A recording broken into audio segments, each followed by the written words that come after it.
in listen-only mode. Hello, everyone. My name is Jody from Great Garment Graphics, and I would like to extend a warm welcome to all those attending our webinar today, and thank you for joining.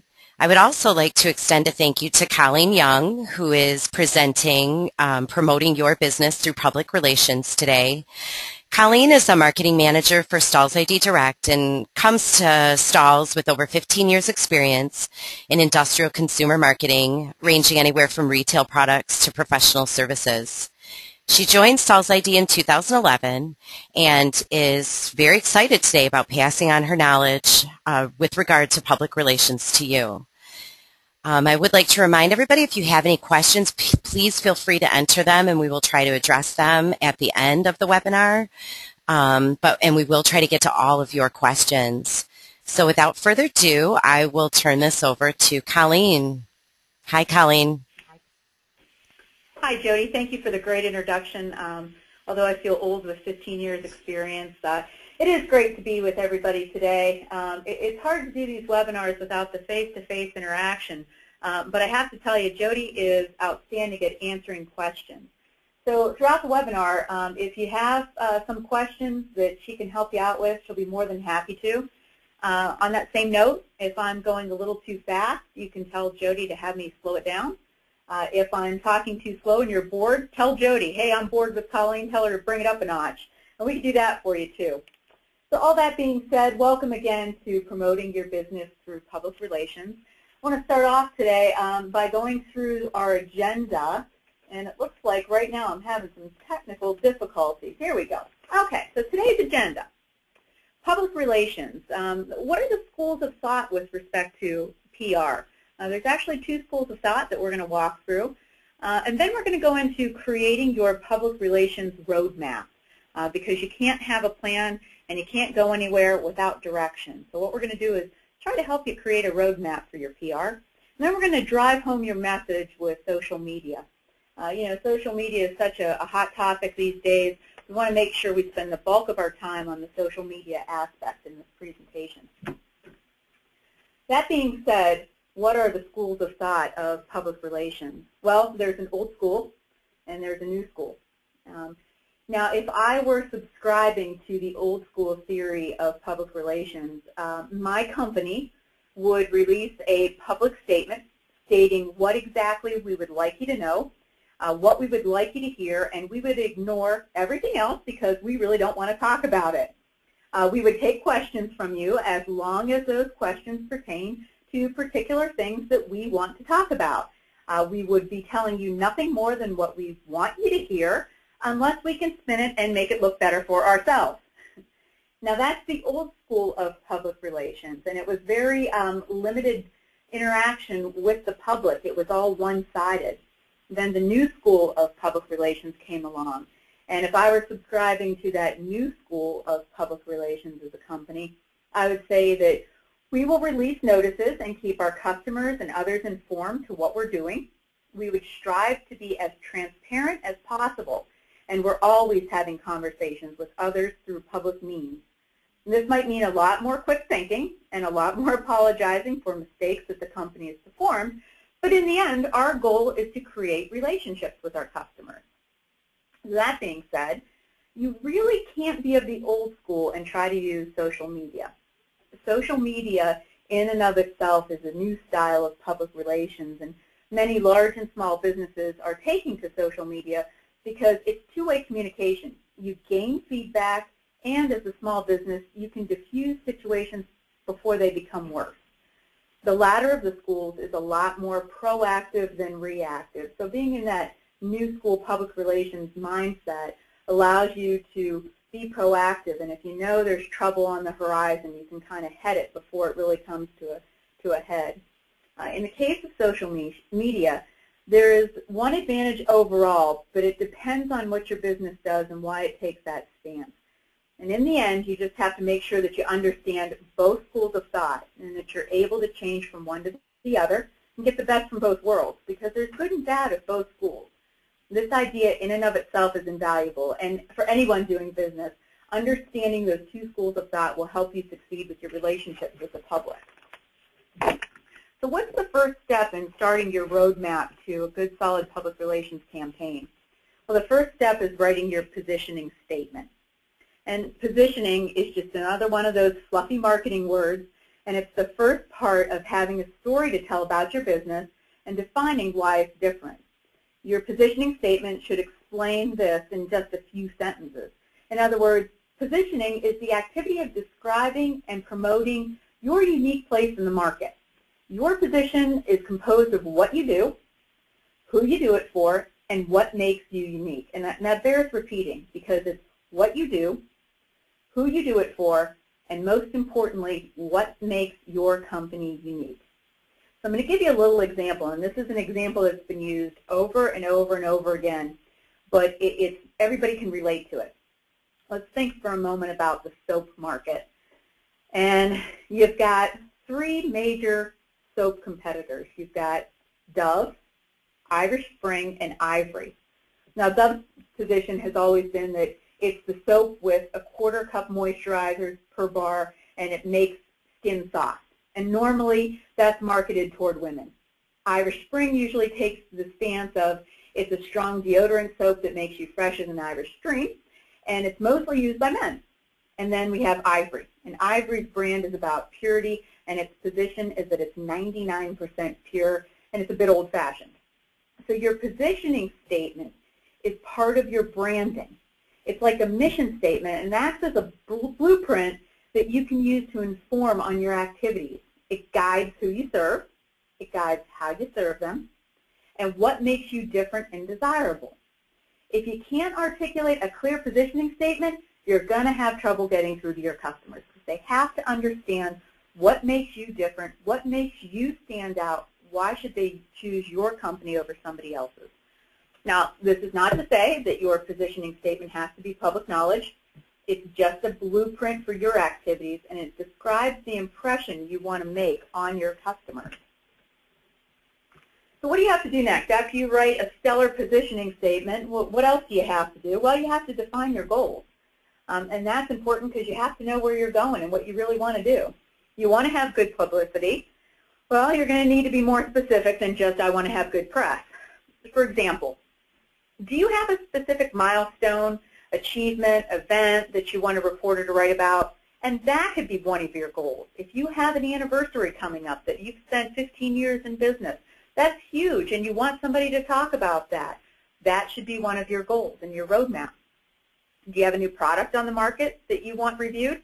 Do you have something that nobody else has, that the competition can't keep up with you, and you've got an inventive new product and you need somebody to do some free press on you?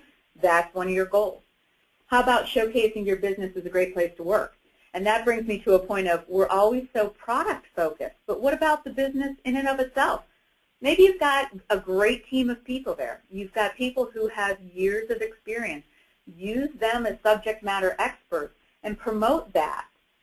Are you an inspirational speaker? Could raising your business profile through public speaking be in your game? Could you interact maybe more with the community and that gets your business name out there? Each of those are goals, and each goal that you identify will have its own sub-plan of action, how you execute. Priorities are going to be different for each one of your goals, and deadlines are going to be different, but you're going to have everything written down in one place for your roadmap. Step back before you call that local journalist and get some free PR. Take the time to consider your long as well as your short-term goals. So again, if you've ever sat through one of my marketing webinars in the past, I always stay on this slide the longest, and that's identify your target market. And it's true of also PR as well. You have to identify your target market because in this respect, your target market is slightly different. You're actually targeting the people who can do the PR for you, the local journalist, the local television station, the local cable station. But you still have to keep in mind that end consumer. So I'm going to spend some time on this slide. So please bear with me. You probably already have a good sense of who your target market is, but it's also useful to stop back, take a second look, and how to incorporate that second look into the PR strategy. Knowing your target market will help you understand the best media outlets for reaching them. And here are some keys to defining that target market. Number one, what's the demographic of your target market? First of all, are you selling business to business, or are you selling business to consumer? And if you're selling business to business, who are their customers? Is your offering to a specific industry, or is it broader? And if you're selling B2C, business to consumer, what is the age group of your target market? What's the income? What's the marital status? What's the status of how many children they have? That's something that's very important that you have to keep in mind even when you're defining your PR strategy as well as your marketing strategy in general. The second key is, what problem are your clients looking to solve? If you're not using your product or service, what challenges are they facing? Put yourself in their shoes and list the pains and inconvenience and discomfort that they're experiencing without your products. How can you make it better for them if they use your products? Whose current situation could be greatly improved by using your product or service? And who has the biggest ouch or desire for your product? What's driving them to your product? And again, that goes right back to your positioning statement, why you versus someone else. And the third key is, which customers would be especially receptive to your offering? Who out there knows that they need your product or service? Well, no one knows if they need it. You've got to make them want it. And the same is true of marketing as in public relations. You're trying to get people to get that feeling of, I can't live without this product. So again, here's some examples just to get your mind thinking. Are your potential target markets, are they economically stretched and they need to refinance their home? And if so, if you were a lending company, is that the need that you're trying to satisfy? Are they recognized individuals who are looking for nursery furniture? Now you can hit that because you understand your market, that you know that they're at that point in their life where most of them are starting to have kids. The fourth key is, which customers can afford your product? And really that ties in with key number 3. You know, a lot of us own specialty boutiques. Maybe we are marketing to people who aren't interested in paying the higher price for one-off. You know, millions and trillions of advertising dollars are wasted each year with great marketing campaigns, but they get wasted because they're targeting people who just aren't in the correct economic demographics. And finally, go back to the point of why you or your product. And what you really need to do is list all of the benefits, all of the solutions, and all of the results your product or service provides, and use these in your brand messaging. It's important to differentiate features and benefits. And there's a distinct difference between features and benefits. A feature is a distinctive attribute or aspect of your product, such as size, color, options available. On the other hand, benefits are the advantages a client gains from the use of your product, such as pain relief or convenience or less stress or a cleaner home. Great example of a benefit. You may have a pool company and your company services swimming pools. The benefit you provide is a clean, carefree pool. So that's just, you know, a little bit more in depth on how to identify your target market. Now we're really going to get into the PR heavy. What do you need to do next? You need to line up your media shortlist. And what you really need to do is, using your knowledge of your business, your customers, your goals, just line up a short list of magazines, newspapers, blogs, and even radio stations that you think would be appropriate outlets for your business. Most media outlets have editors or writers who cover specific industries. Just an example. A lot of newspapers have restaurant reviewers, and they specifically cover restaurants and reviews and will only discuss restaurant and reviews. And when it comes to public relations, it is key, and it's a very important aspect of PR. You should always try to contact that editor directly. If they are the subject matter expert, you want to contact them directly. If you don't know who the contact is, you can send a general email to the publication's main contact email address, but it's bad practice to engage a reporter who doesn't cover the topic you want to pitch. You don't want to go to the food editor if you've just decorated a Little League uniform and with a new design, and you follow up with the restaurant editor. You want to go directly to the sports editor to get your story out of how you decorated the Little League's uniforms with this new and exciting text and number effect. To build a good media list, you need to do some homework. And you need to look at yourself. What do you read? Sit down and list your favorite papers, your favorite magazines, websites, and even TV and radio shows that may be interested in featuring your company. In one of our past webinars, we talked about TV, and most people think TV advertising is out of reach for small businesses. And in actuality, it's not. And you can get a lot of free PR with public access cable networks. And cable is actually very affordable, so it's something to keep in mind. What do your customers read? You know, if you can find just one website they're reading, chances are that website will have sponsors or partners or a resource page where you can find other media that your customers may be browsing. Who accepts submissions for new products? Most likely, it will be a new products editor or a news editor, or in smaller publications, it's going to be the editor-in-chief. But again, keep in mind, you want to target the editor that is speaking to the subject that you want your press release in, or your event posted, or your speaking engagement put in. Read the magazine and note if there's a columnist or reporter that is most likely to cover a feature story for you. So in other words, if you're talking about adding rhinestones to garments, you want to find the fashion editor, and you want to find the person who'd be most interested in the cutting-edge garment industry. And finally, pitching to bloggers is another way to get publicity. Nowadays, there's a lot of people who just do blogs online, and you can find out who these people are and pitch to them just like you would any normal media outlet. So after you've done that, you find out, I've got a lot to say, but what really is my story? And every business, large or small, has a story to tell. And that could be as simple as how your business got its name. So nothing's too small, nothing's too large. You just have to make it interesting. And just because you think it's interesting, not everyone will think it's interesting, but you've got to give it some flair. Try to come up with some story angles that relate to something topical and gain that publicity by association. Are you hosting a speaking event? Why not use PR as a way of letting your target community know? What about tying your business in to a product release to a trend? Industry personality, news, event, how can you tie your company into something that's newsworthy and current in the world today? And lastly, remember who you're pitching to and align that and make sure the tone and the content and the scope of that story that you're trying to produce to that reporter, their publication, make sure it's a good angle and there's a strong connection between that story and the newsworthiness of today. So now you've written a story, and now you've got to take that story and get it out into the world. Well, that's the hard part, is pitching that story. You don't need to hire a PR agency to do this for you.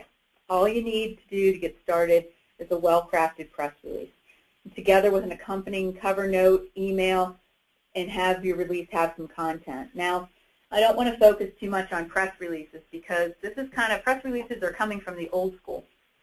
And press releases are great if you just have a product to talk about, but we want to go further and do some social media. So if you'll just be patient and humor me for a minute, I'm going to talk to you about the old school press release. Now, if you do a press release, and they do still work well in the industry, you're going to want to tailor the tone and content to that of your target media shortlist. You want to stick to one page, two at most. You want to have some double-spaced copy and include an eye-catching headline. You need to include your contact information and the date of the release. You also need to include the location, city, state of your business, and the city and state of where the news is taking place. You need to present information and what it means for the marketplace and to your customers without embellishment. In a press release, you can't sell. This is not paid advertising. This is something that an editor will submit to their publication free of charge to you. You're not paying for it, so it has to be just the facts. You want to help the reporter quickly determine the newsworthiness and the value of your story and its relevance to his or her publication. Have several people, before you turn it in to an editor, have several people review the headline and the content and make sure it's compelling to those people. Does it align with your goals? And double check and triple check and check once more for typos and errors. You can also, in addition to just submitting it one-on-one, you can submit a press release to a PR wire service. Now, there's lots of wire services out there, and they range drastically in cost. But for most small businesses, submitting your release over a local versus national PR wire will suit you just fine. And it'll save you a lot of time, and actually it is very affordable. If you really cringe at the idea of writing a press release or approaching a reporter over email, there are copywriters out there who will do it on a contract basis for you, and they'll craft the pitch for you. Most importantly, you have to follow up. Don't just send your release into a black hole and hope for the best. Follow up with a telephone call or a personal email and respond immediately if you don't get a call back. And above all, don't give up. Follow through with your PR plan. Keep sending the releases on different storylines throughout the year. If a story is good and your releases are well written, something's going to eventually stick and you're going to get some free press. Okay, so let's talk about some social media now.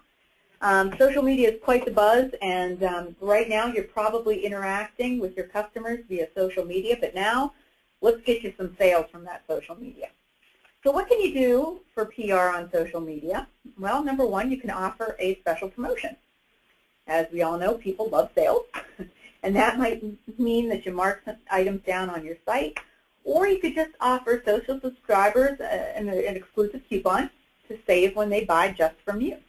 So the first thing you can do, offer them a special promotion on their social network. Create a custom landing page. Now this works really well through Facebook, and it works really well when you have a new product, because Facebook allows you to customize the page new visitors will see when they visit your business page. So you can set up this feature for your newest promotion. You can create conversations around products, because not every tweet or every status update needs to push your product directly. Because the more you use dialogue with followers to drive them to your site, the more you're building a relationship.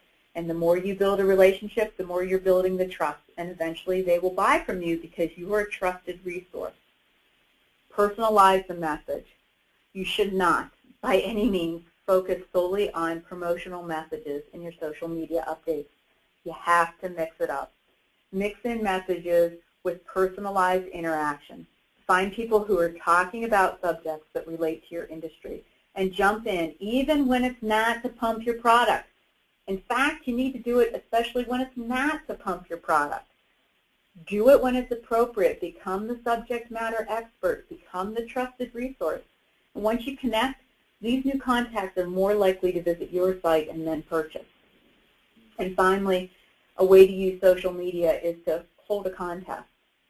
And while it may not net instant sales, holding a social media contest will expose your brand to new people.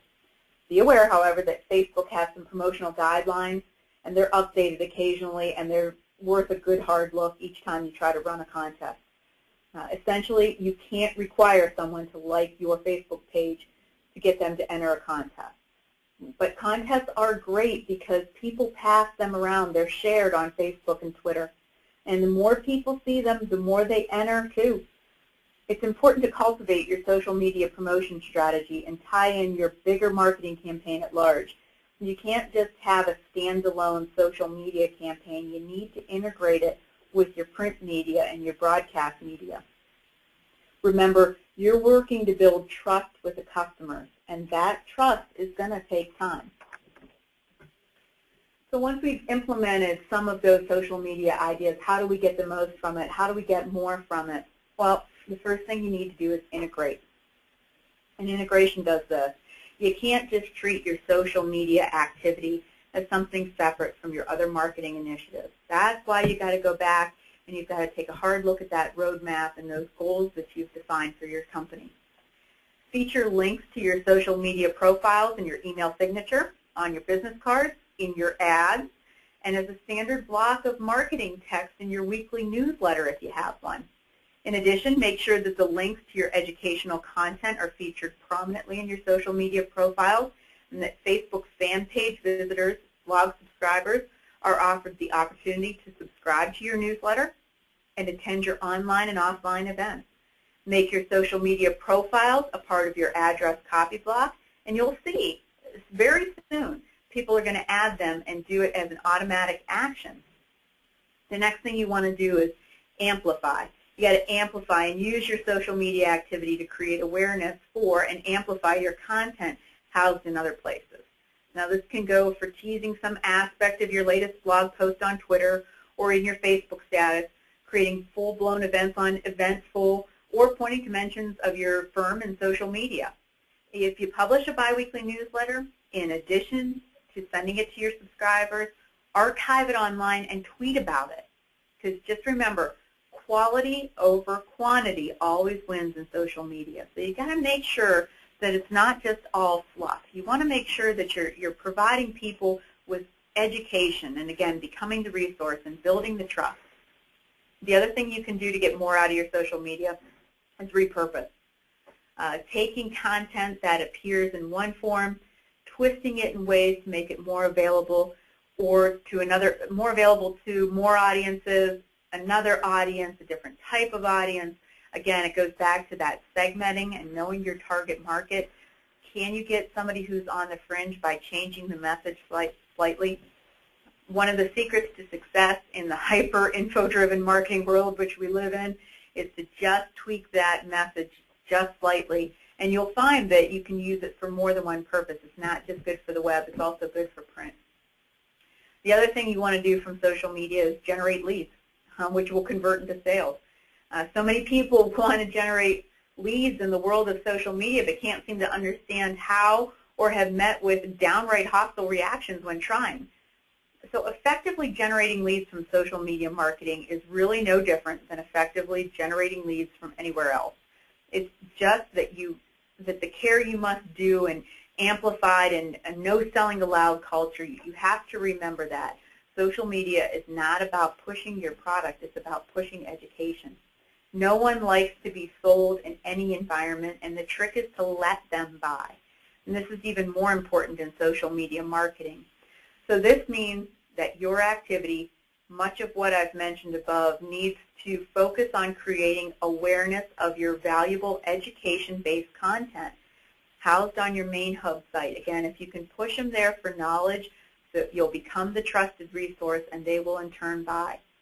You can gain permission to market to your social media network and contacts when you've built the level of trust through content sharing and engagement. It's really the ultimate two-step advertising, and perhaps it's now three steps. We meet, we engage in social media, and then we lead them to content elsewhere. Content elsewhere presents the opportunity to buy.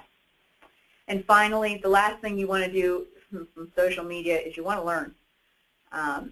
Learning is so important, and one of the hang-ups that I frequently encounter from people who are just trying to get started is in social media marketing there's like a paralysis formed when they start looking at a blank Twitter and they're wondering, what in the world can I say? And then you feel the pressure of I have to say something, and the pressure to fill that silence can be so overwhelming, and eventually you just succumb to, well, I had Subway for lunch today. And you have to understand, you don't have to say anything to get tremendous benefit from social media participation. If I just sat back and listened occasionally, I myself, who wouldn't respond directly and directly engage, I would derive a tremendous benefit from just listening. In fact, what you want to do when you just get started in social media is set up an RSS reader and subscribe to blogs. Visit social bookmarking sites and read what's popular. Create custom Twitter searches for your brand, your competitors, and your industry, and closely follow people on Twitter who have a reputation for putting out great content, and then just listen and learn. So all that, I would like to say thank you. I hope that we've given you some insight into public relations, getting that roadmap together, defining your goals, and working a little bit with social media and how to interact and how to listen and learn and how to cultivate some leads. I want to give you a heads up about our next webinar from Great Garment Graphics, which is how to maximize equipment and expand your business. And that's going to be May 31st at 2 o'clock. And to register for that webinar, you just log on to greatgarmentgraphics.com and it'll steer you in the right direction. Thank you so much for your time and attention. Thank you.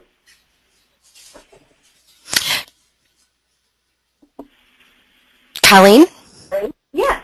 We did have a couple questions. Actually, Sure. just one, it looks like. Tim, our attendee, would like to know if you think it's important to build an email list, and if so, how would you go about doing that? hmm You know, email lists are difficult because there's just as, you know, back in the day we had fax marketing, and you would get a bunch of fax numbers and you'd send people, you know, faxes about free vacations and things of that nature. Email marketing has become the same thing. You have to get permission from someone to market to them via email. So one of the things, yeah, you can put a survey up on your website. You can put a survey up on your Facebook account, you know, and you can ask questions, you know, what are the latest decorating trends that you're interested in, and then they can submit that to you, and they could submit your email. Then you need to follow up with that email personally and say, is it okay if I send you specials? Is it okay if I send you promotions that we have going on? But that's how, you know, creating a good solid email list, number one, takes a lot of time. Number two, it's very important to have permission.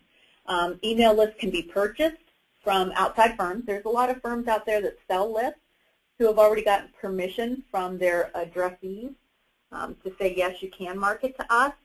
But again, you have to do your homework. You have to find out if those lists are actually going to hit the target market that you want to hit. Great. And I just have a couple more questions. Salvador Sure. would like to know, he said he currently has 4 links to 4 social media outlets on his website, and he's wondering if these are too many social media links for one website. Well, you know, it all goes back to the quality of it. It's not the quantity, it's the quality. And if he believes that he's getting quality responses and reaction from all 4, then I say great, use all 4. You know, there's a theory out there in marketing that the more you link to other sites, that creates traffic, because search engine spiders actually go through your site as well as other sites. So linking does help in a lot of ways, as long as you're linking to good quality sites. And again, if he's getting great feedback from each of those social media sites that he's linking to, then I say more power to him. Great. And our last question today is from Donald, and he was wondering if he can send promotional material through Google Mail, if he has an email address and has done work for them but doesn't necessarily have permission from them to send an email. Well, I'd be hesitant. I would try one personal email first.